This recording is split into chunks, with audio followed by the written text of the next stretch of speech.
To get started. Again, good morning and welcome everyone to our new applicant education seminar. We are very glad you are here with us this morning.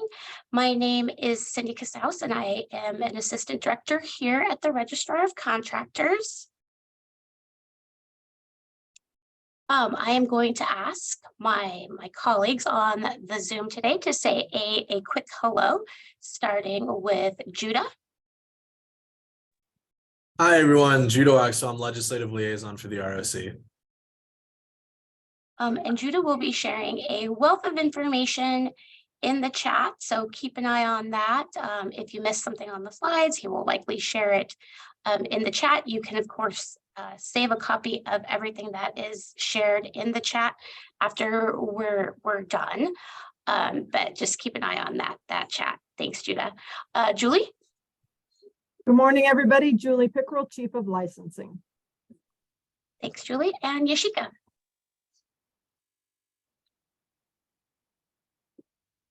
Hello, hello. Good morning. Good morning, Oh, everyone. My name is Yashika Bird. I am the new Assistant Chief of Licensing. New learning. Thanks, Yashika. We are very glad to have Yashika on our first new applicant education seminar. Welcome. So as it says here on the slides, just some quick house rules. Again, please keep yourself on mute while my team goes through the presentation today. But that doesn't mean we do not want to hear from you. So if you have a question, if you have questions now that you came ready with, go ahead and put those in the chat. We will address those as we go along. As we go through today's materials, please don't be shy. Put a question in the chat. More than likely somebody else on the meeting has a similar question. And then as a reminder, you should have seen this pop up on your screens, but today's seminar will be recorded. So you will receive a copy of the recording via a YouTube link. So if you do miss something or you want to go back and take a look at something that you might have missed, please go ahead and wait for that link. So don't worry if you miss something, that's okay. I do believe, I'm going to take a quick moment off script here and have our director say a quick hello. Director Quesada. Yes, hello. Thank you, Cindy. I appreciate it. I know we're going off script here, but I just wanted to jump in and say hi and thank you for coming to this presentation. We want to make it we want to be as helpful as we can to you all in helping you with your applications. And so we got a great presentation for you, and I'll just let you guys continue it.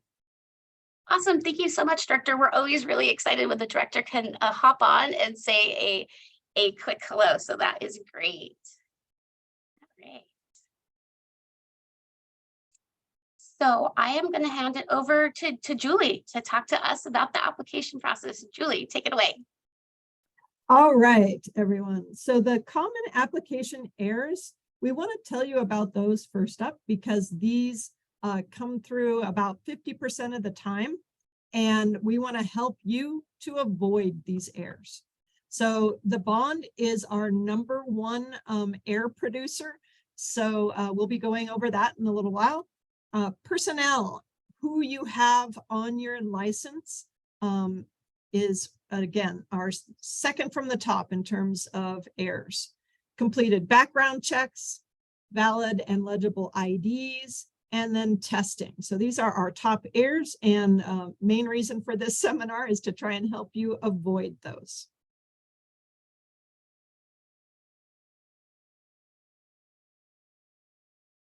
All right, so this is our application checklist. We designed these to first and foremost help you through the process. So you would have all gotten this in your email regarding the seminar. I strongly suggest that you bring up the application checklist at least after this seminar and follow the steps. If you follow the steps, you'll be far and away above other people in the ability to apply for your license and not have the errors that some people get. And then the other things that we cover here today will help you beyond that. But the application checklist is basically almost a requirement. All right. So who is the applicant?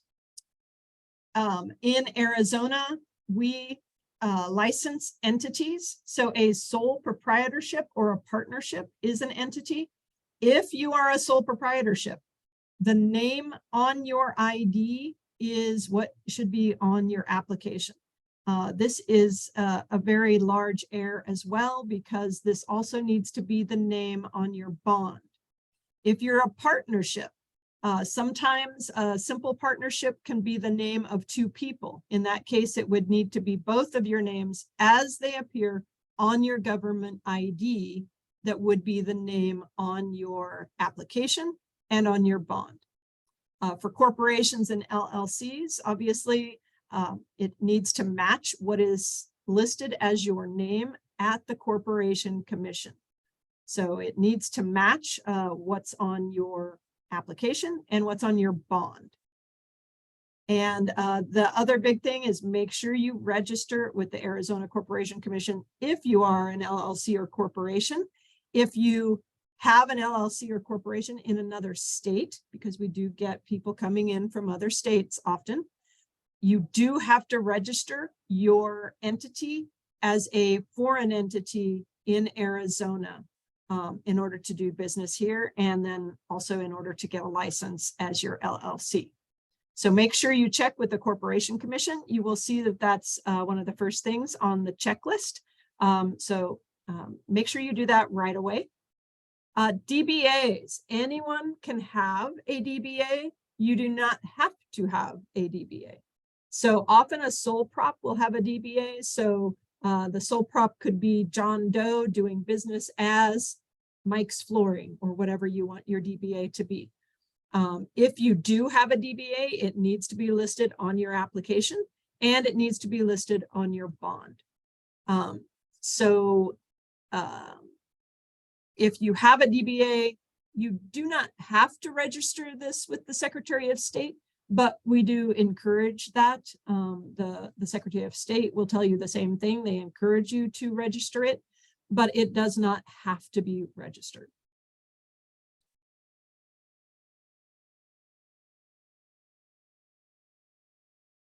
License classifications. That's one of the first things you want to figure out is which classification you want to pick. If you go to our website, we list all of the classifications. You need to decide whether you're doing residential or commercial or whether you want to do both. So that's a dual license. General contracting takes care of the big building licenses. Engineering is the A classifications, and then we have many specialty classifications in commercial and residential, and you can definitely find those on our website. If you are not sure of what classification that best fits what you've done, you can send us a scope request and we will send that back to you with a recommendation based on what you tell us you want to do. So you can send that scope request if you're interested, and Judah can put that in the chat. But I definitely recommend going to our website because most of the classifications are pretty clear in terms of what they allow, and you should be able to figure that out from there. But you can always send us a scope request, or you can call and talk to one of our customer service reps, and they can help you look at those as well.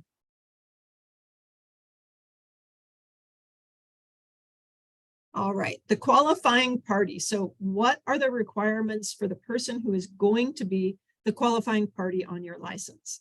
The qualifying party needs to be the person who understands the trade that you're going to do, so the classification you're going to apply for, and has experience doing that work out in the field. Needs to be either hands-on or supervisory experience. We do also allow education as part of experience, but the qualifying party is one person, and that one person needs to have all of that experience, and they need to take the statute and rules exam and the trade exam. Unless they have a license in another state, then possibly you can waive the trade exam. So for the qualifying party, we need their name, their date of birth, their social security number if they're a US citizen, their driver's license or a government ID, and then their contact information. And everyone, including the qualifying party, has to submit a background check once it's completed. So the minimum years of experience for a qualifying party depends on the classification you're applying for. Some of them are 4 years, some are 2. Some, we will waive the trade exam based on years of experience on a few of the classifications.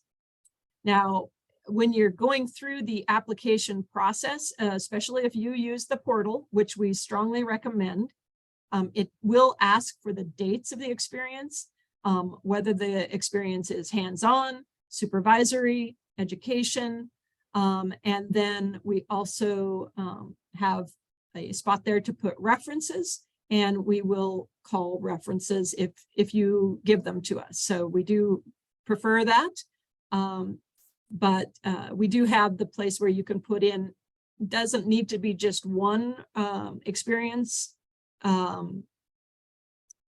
business. So if you've worked for 5 businesses, you can put all 5 of them in that experience section.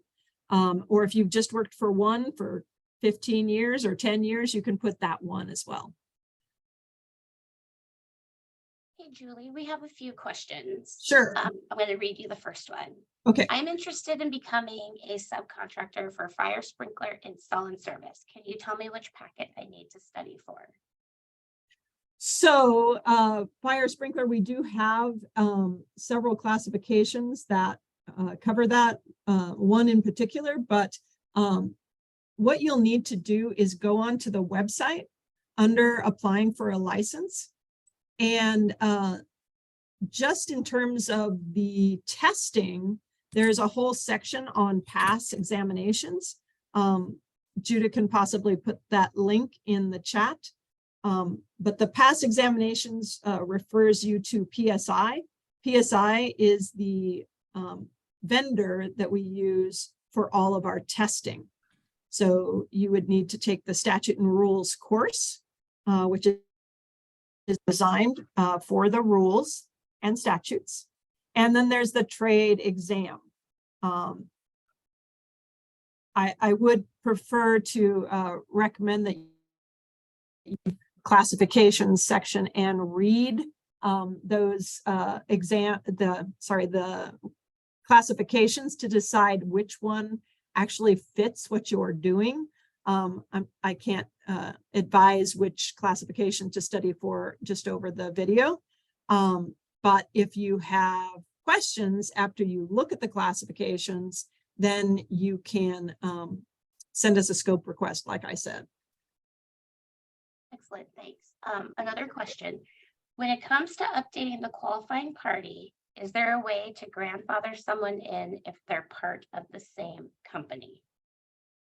No, there is not. So if the person has worked at the company for many years, I understand that they would then probably have the experience, but they would have to go and take the statute and rules exam and the trade exam.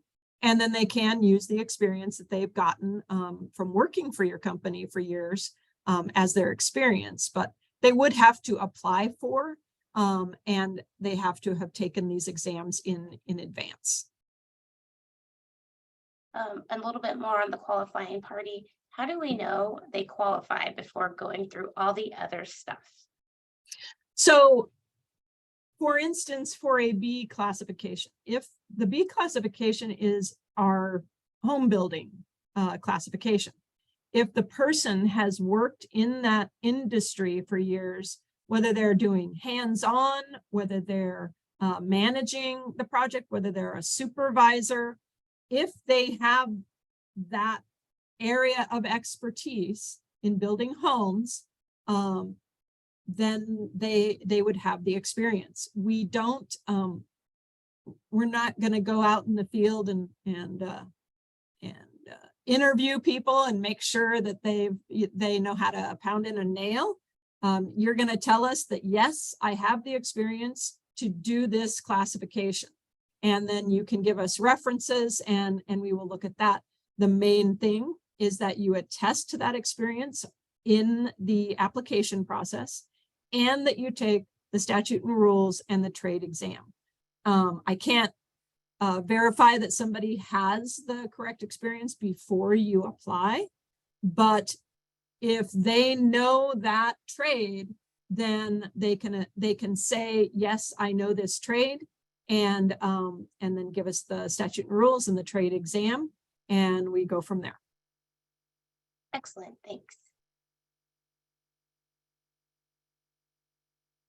Okay, so waivers. If you have worked in another state as a qualifying party on a license, and the license classification you've worked on in the other state compares to a license classification here, you can submit a waiver of the trade exam. So if you, for instance, built homes in New Mexico and you were the qualifying party on a license there, then you can submit a waiver to waive just the trade exam for your same B home building license here in Arizona. The statute and rules exam is never waived from an out-of-state license. So you would still have to take the statute and rules course. But if you've been on a license in Arizona in the last 5 years, then you can also waive the statute and rules exam. And if you've been on a license in the last 5 years for the same classification, you can also waive the trade exam. So waivers, it's on the website. It is within the application process. Also, it will walk you through whether you can waive those things. If you're an out-of-state licensee, you would have to upload documents at the end of the portal to show that waiver, the fact that you can waive. But those documents are all included within the portal process, which is another reason we highly recommend the portal process, because it's all right there. You fill it out as you go, and then you just submit your application. So if you have any questions on waivers, you can obviously ask more questions during this, or you can give us a call during the application process.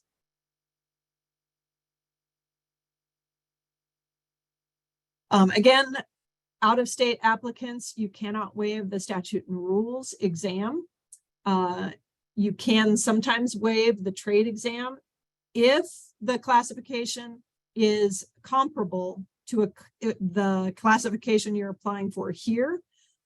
We would need you to submit those documents, and then we would do our own research to ensure that you were on a classification similar enough to waive the trade here.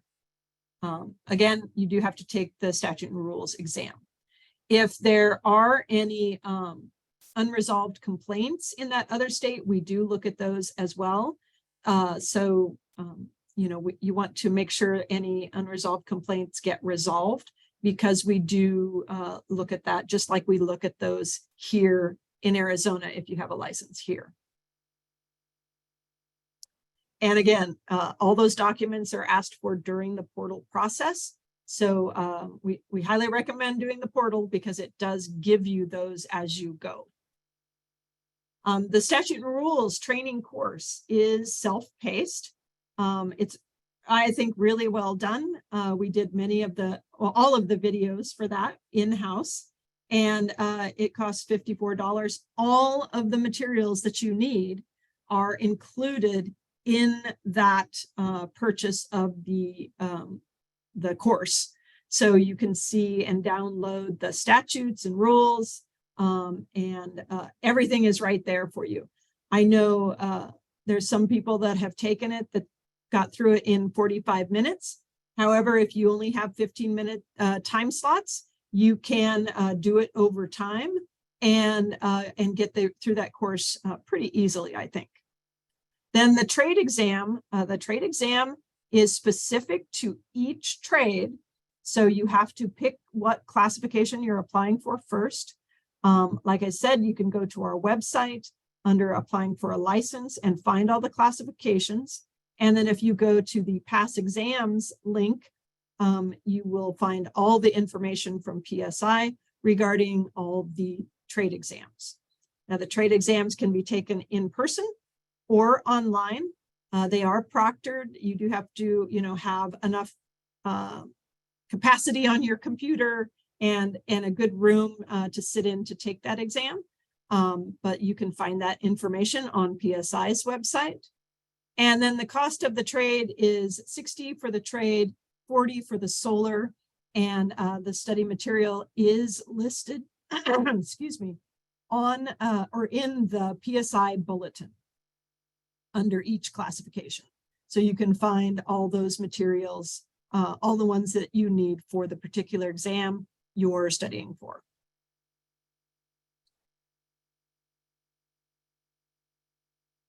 And here is what I was just referring to. So if you're looking for this, you're going to go to the exam portion or pass exams on our website under applying for a license.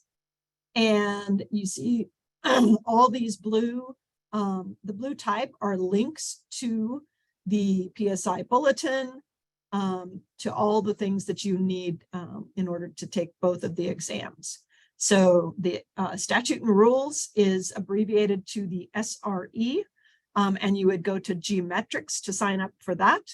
And then the PSI candidate information bulletin, you see a page from that on the right-hand side here where it's showing the A. Here it shows the questions, the number of questions for each area in that exam, and then all the reference materials that they recommend that have information for something within the exam.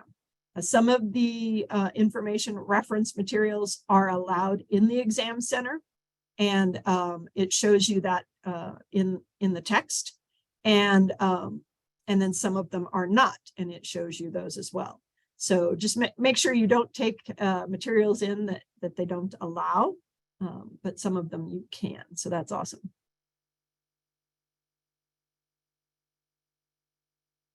All right, so who needs to be included in your application? Like I said in the beginning, this is one of our top 5 errors within applications. So any owner of 25% or more needs to be listed in the application. And then any members on AZCC, whether they're members, managers, officers, directors, those all need to be listed. Often people just don't give us everyone that is listed at AZCC under their LLC or their corporation, maybe because they thought they removed someone and that person is still showing. If we see a person on Arizona Corporation Commission under your LLC or corp, then that person either needs to be removed if you don't want them on your application, or you need to give us all of their personal information and add them to the license application. So I highly recommend making sure that you have the people that you want listed on your LLC or corp at Arizona Corporation Commission before you start the process of applying here, because that does slow down the process if you have to add someone or get someone removed from Corporation Commission. So each person on the application will need to provide all the information we need. So we need their name as it appears on their government ID. We need their ID. Oops, sorry, I just lost my screen. We need their address, their title. So if they're an owner or a manager, member, or they can be just an other, then their completed background check. And we do need the background check to have been completed because we can't finish the application process until we see the results of the background check. We need everyone's date of birth, an email for each person, and their social security number, and then their basic contact information.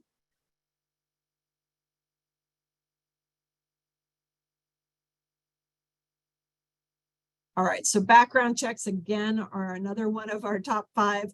And partly this is an error. If you don't put someone on your application that needs to be there, then getting their background check processed can take a little time, so it can slow down your application process. So we want to make sure that you get a background check for everyone who needs to be on your app from the get-go. And so every person that is going to be on your license, whether it's the QP, owner, member, officer, director, everyone needs to have done a background check, and we need the background check information, receipt number, etc., with the application. A background check receipt is only available once the background check is completed, which is why we ask for the receipt, because, like I said, we can't finish the process of approving your application if your background check has not completed. And then the background check, there's a link from the checklist to the background check company. So I definitely recommend that you use the checklist, the digital version of the checklist, because you can click into each one of those things and be directed, whether it's to the classification page or the background checks, etc. So definitely use the checklist, and definitely make sure that the background checks are submitted for each person on the application. Hey, Julie, we have a quick question.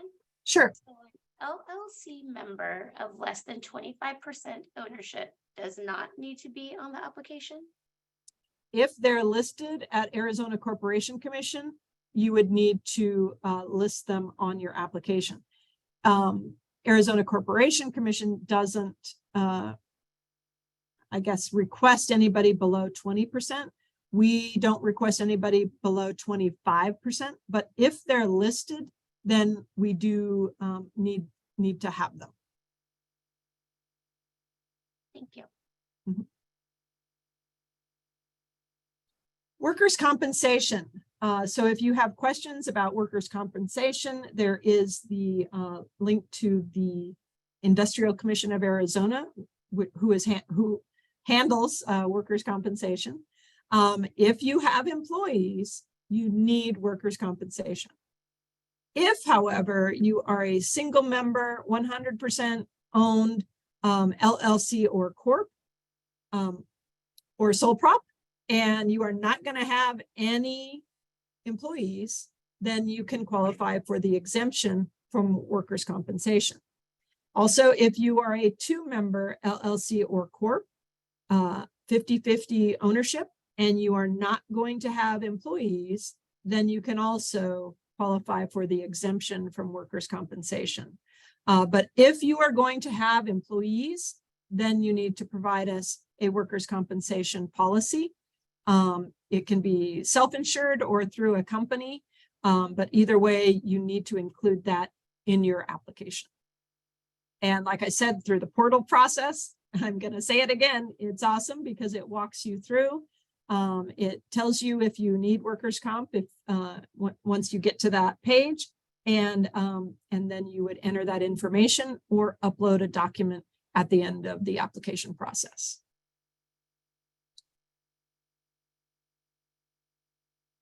Tiered entities. So if your LLC or corporation is owned by someone else, an entity, a person, you have to list that in your application. So if it's just people, we're looking for 100% ownership, and you would just give us all the people. However, if, like in this example, Red Corporation is owned by Blue LLC and Green Corp, then we need you to do a map like this or an org chart and show us all the owners. And again, we are looking for any owner of 25% or more. If you have entities that own, sometimes they're many layers high. We do need to see all those entities.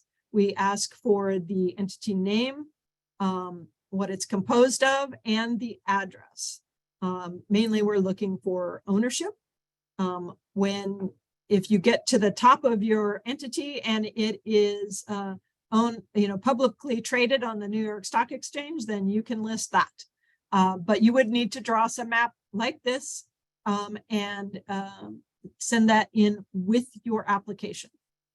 And then anyone that is a person that shows up on this org chart would need to be part of the application process with a background check, IDs, all of that information.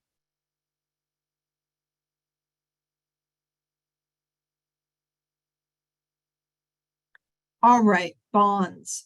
Again, bonds are one of our top 5. It is our number 1, frankly. And so the bond page is very important within your application. Now, one thing that will help you a great deal is if you are using a bond company who is part of our bond portal, then the bond company takes care of all of this. And then usually there is not any error on your bond, because the bond company that is using our bond portal, if you're submitting through the portal, they do all the work, they put it all in there, and you're done. You do have to attest to what your projected annual revenue will be. But once you do that and you add the bond company, then once your application is paid for, it sends a request to that bond company to input your bond onto your application. It's a very simple process. It speeds things up. It means that there's generally not an error on the bond. Once in a while there is, just because you change something during the application process, but in general, bonds don't have errors when they go through the portal bond companies. But you can also give us a cash bond if you prefer, or a certificate of deposit. The system will ask you what kind of bond you want to submit. If you're doing a surety, then you can pick one of the portal bond companies. If you're submitting a cash bond, you can upload a copy of that check. You would need to get that to us before we could go through with the application process. Same thing for the certificate of deposit. We do have a form that has to be filled out, but you can call us in those situations and we can advise you what form you need, get that filled out by yourselves in the bank and submit that if you want to do a certificate of deposit. So, and every license application needs a bond. So everyone has to submit a bond. If it is a dual license classification that you're applying for, then the amounts have to be separated. So on this screen, you can see that we need the full name of your entity. So whether that's, if it's a sole prop, that's your full name as noted on your government ID, plus a DBA if you're using one. If you're an LLC or Corp, then same thing applies. It's the full name of the company as registered with Arizona Corporation Commission, plus a DBA if you're using one. Then the bond does need to list your classification that you're applying for. Now on here, it says the CR7 for carpentry. And because it's a dual license, then the penal sums are split. $4,250 for residential, $2,500 for commercial. That's the minimum dual specialty license bond amounts. You can increase those amounts later, or you can, choose a larger amount at the start. You would look at the bond sheet. Let's see, what is that sheet called, Cindy? I had a blank. Anyway, on the bond page and through the process, it will tell you the different amounts that you need depending on your expected annual volume.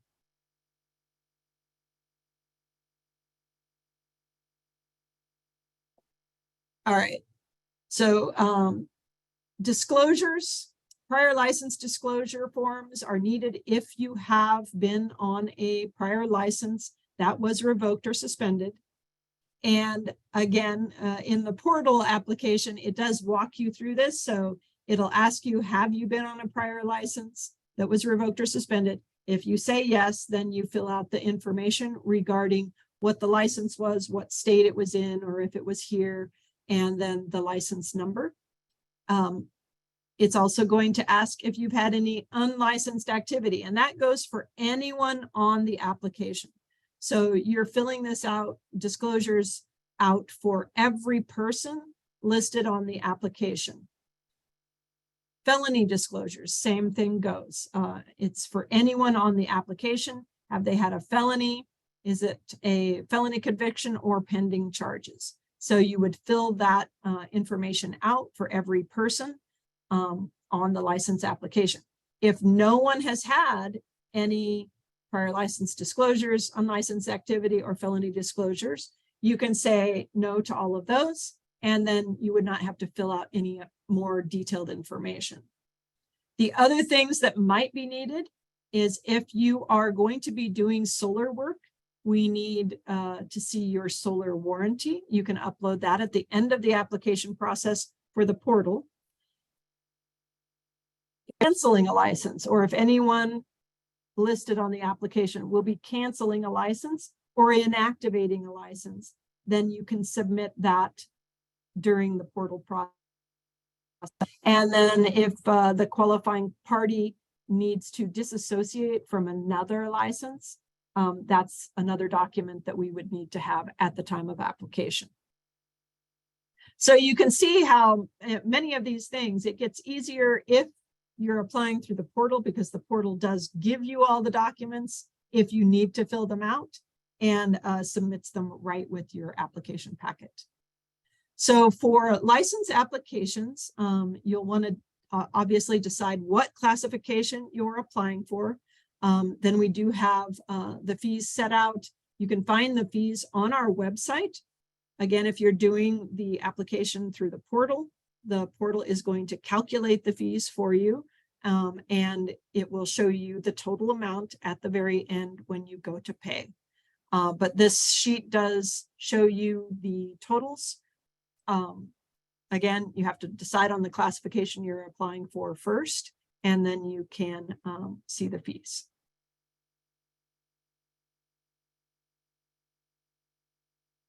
All right, so again, here's the checklists. We really recommend that you follow the checklist. So whether you're applying as a sole prop or a partnership, whether you're applying as an LLC or corp, the checklist, especially if you use the digital one from our website, does walk you through step by step the things that you need to do first, second, and third.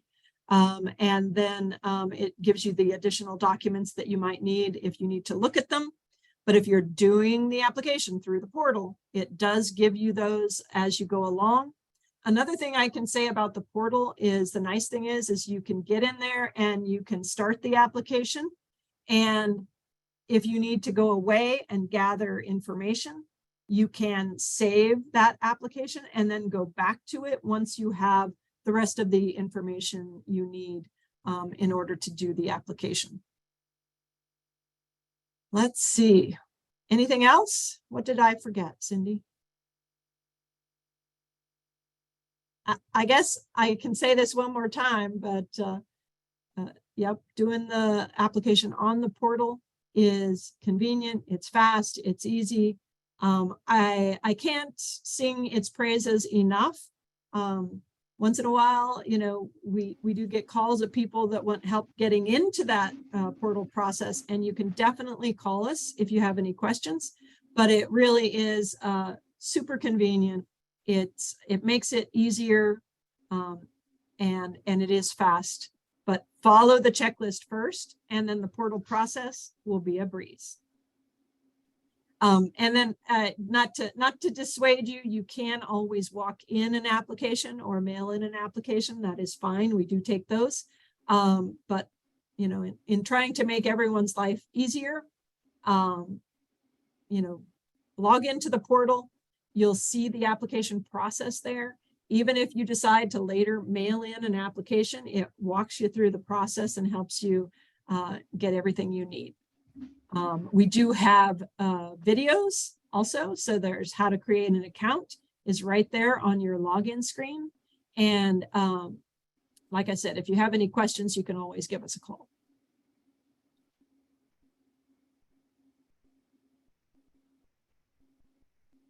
All right, so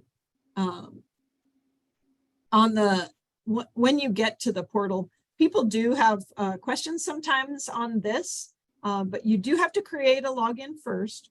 Once you get to your dashboard, which this is our Rock Online Customer Portal, that's what it's labeled. You'll see on the left-hand side here, the add the entity to your account box. So it's adding your business or entity. You have to click that box and choose what kind of business you're applying under.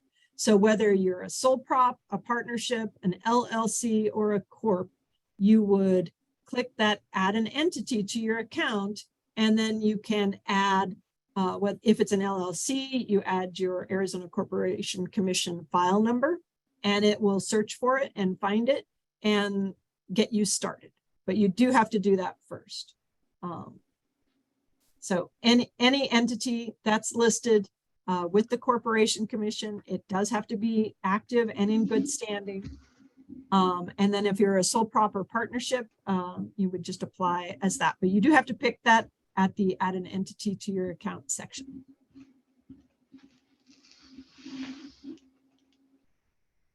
All right, so don't forget, check with Arizona Corporation Commission, especially if you're an LLC or corp. List all personnel that are on Arizona Corporation Commission or are owners. Make sure you have background checks for every person that's going to be listed. They need to be completed within the last 90 days. And then we need valid and legible IDs. Your testing does have to be completed before you apply. And you also need an active bond completed before you apply.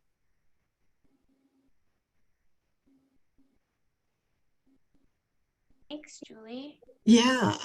Yeah, no, lots of great information. I do see that we have some additional questions, so we'll address those shortly. I am going to ask that you remember to check your email either tomorrow or the following day for our follow-up email. We will be sending you a survey, so we definitely want to hear from you. Did you find this seminar useful? Is there anything that we needed to cover more in depth? We want to tailor these so that they truly help you through the application process, because we want that process to be as seamless as possible. You'll also, again, as I mentioned at the beginning, receive a link to today's recording. We're going to send you those checklists that Julie mentioned a few times. They'll be digital, so you can literally go down the steps 1, 2, 3, and so on, and you'll have links to all of the different sites and information that we talked about throughout today's presentation.